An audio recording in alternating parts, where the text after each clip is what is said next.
दुनिया भर के कई देशों के लोग सिर्फ इस कौतूहल को जानने समझने के लिए कुंभ आते हैं कि इतना विराट उत्सव बिना किसी आमंत्रण के, बिना किसी इनविटेशन के कैसे सफल होता है। कैसे लोग आते हैं, कैसे लोग ठंड के सितम के बीच आस्था के उत्साह में यहां खींचे चले आते हैं। लोगों का उत्साह समझने विदेशी मीडिया यहां पर आई हुई है। भारतीय सनातन की अतल गहराइयों में छिपे मजबूत जड़ों को जानने के लिए, उस पर शोध करने के लिए विदेशी शोधार्थी भारत आए हुए हैं। हम उस देश में रहते हैं जहां महाकुंभ आयोजित होता है। अपने आप में यह भारत की वो पहचान है जो दुनिया के दूसरे देश के पास नहीं है। एक विदेशी पत्रकार ने अपने संस्मरण में कहा कि कुंभ को देखने के बाद इस बात का एहसास हुआ कि अगर पश्चिम के देशों में इतना बड़ा आयोजन करने की अगर कोई सोचता भी है, कोई सरकार सोचती भी है, तो उसे वर्षों पहले से banner, poster, invitation letters, email के जरिए लोगों को बुलावा भेजना पड़ेगा। लेकिन ये देखिए, इस टॉप एंगल व्यू से जहां तक नजर जा रही है संगम के तटों पर, वहां तक कुंभ प्रेमी हैं, सनातन प्रेमी हैं, हिंदू धर्म पर आस्था और विश्वास रखने वाले लोग हैं। और अमृत स्नान के साथ साथ दान का भी महात्म्य है।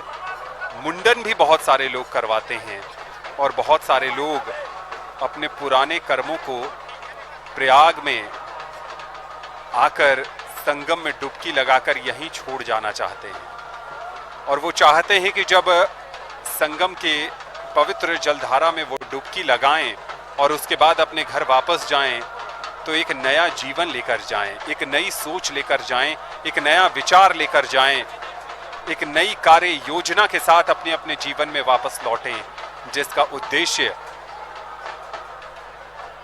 सकारात्मक सोच के साथ आगे बढ़ना है। ये श्री पंचायती अखाड़ा नया उदासीन निर्वाण,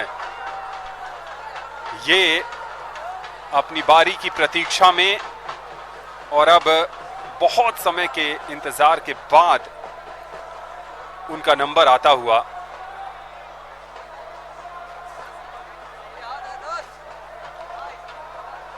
एक तरफ अखाड़े आ रहे हैं और दूसरी तरफ श्रद्धालु। ये जो मिश्रण है वो अपने आप में कुंभ को विशेष बना रहा है। जब भी अखाड़ों के वैभव की तरफ नजर जाती है, उनके राजसी ठाट बाट की तरफ नजर जाती है, तो उसमें एक और दृश्य पर नजर जाती है। वो है गुरु शिष्य जो संवाद है, गुरु शिष्य की परंपरा है श्री पंचायती अखाड़ा।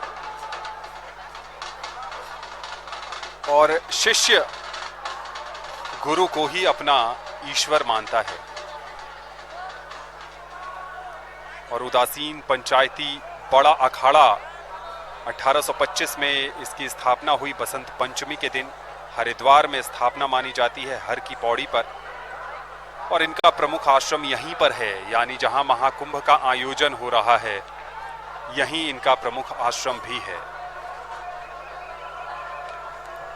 इन सब के बीच भारत का तिरंगा भी नजर आ रहा है, क्योंकि इस महाकुंभ में आए सब लोगों को जो एकजुट करता है, एक सूत्र में पिरोता है, वो है भारत।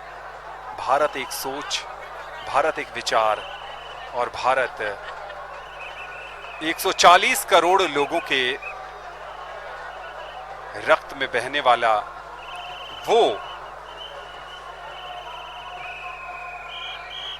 अमूल्य प्रण है जिसका उद्देश्य है समाज और देश को बेहतर बनाना। युवाओं की भागीदारी से खास बनाती है, दूसरी तरफ अखाड़ों का उत्साह इसे विशेष बना रहा है। कुंभ पूरी भव्यता के साथ अमृत स्नान के दिन आगे बढ़ रहा है और अब भी अखाड़े आने बाकी हैं।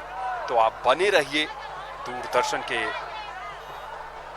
डिजिटल प्लेटफॉर्म्स पर हमारे साथ और लगातार देखते रहिए अमृत स्नान का सीधा प्रसारण प्रयागराज से।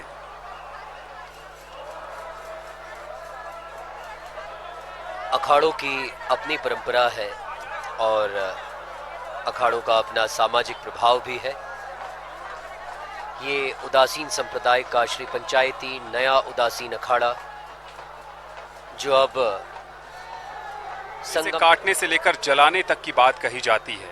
इसके बाद जहांगीर के समय भी इसे बर्बाद करने का उल्लेख मिलता है।